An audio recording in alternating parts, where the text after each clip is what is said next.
Did you know that sometimes you need to wake your child for a nap? Well, the truth is that I know we never want to do that. If they are sleeping, well, we don't want to wake them up, right? And you're right. If you think like that, we don't want to wake our child. We don't want to mess with their sleep. And we trust that their body knows exactly what they need. We trust that their body knows the exact amount of hours that they need to wake up feeling good.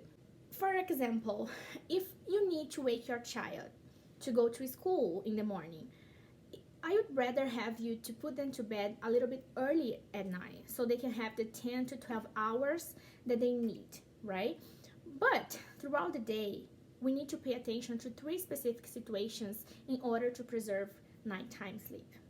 Situation number one: if it's been 3 hours, your child is napping, unfortunately, you need to wake your child up. The first reason for that is because we don't want them to spend over 3 hours without eating throughout the day. We need them to eat frequently. And also, we don't want them to have the best quantity of sleep during the day. We want this best chunk of sleep to happen at night. This is true for newborn babies at night as well.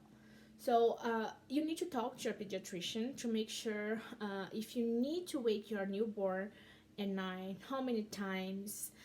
If the pediatrician says it's good, you don't need to wake your baby up, she's growing, she's getting weight, so you don't need to worry. But you need to talk to them about that.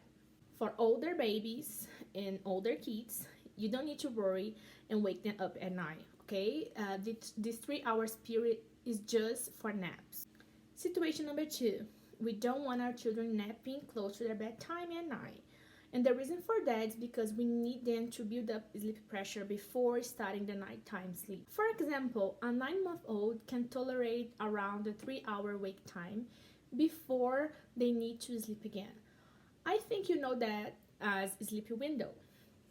And what does that mean? Well, it means that if this 9-month-old goes to bed at 7 p.m.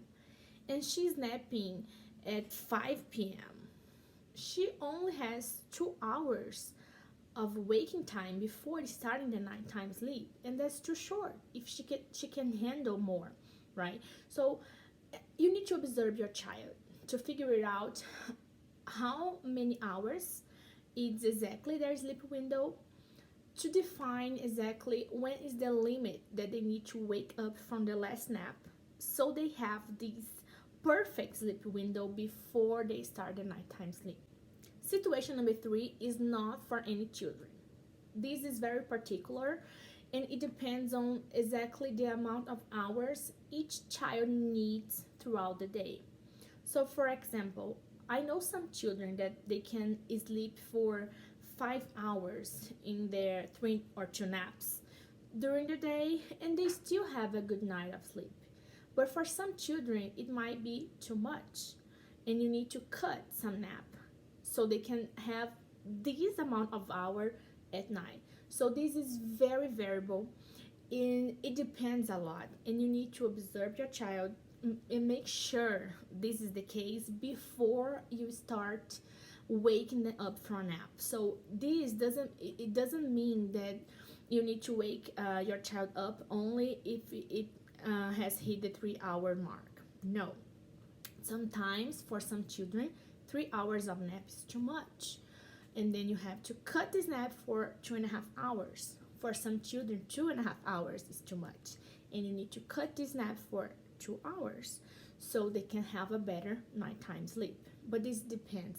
If you need more help, make sure to drop a comment below and let me know your child's age, what time they are waking up in the morning, their nap times and bedtime, and I'll make sure to personally reply that to you and try to figure out that with you. Okay, I hope that helps. Have a good night. Sleep well. Bye.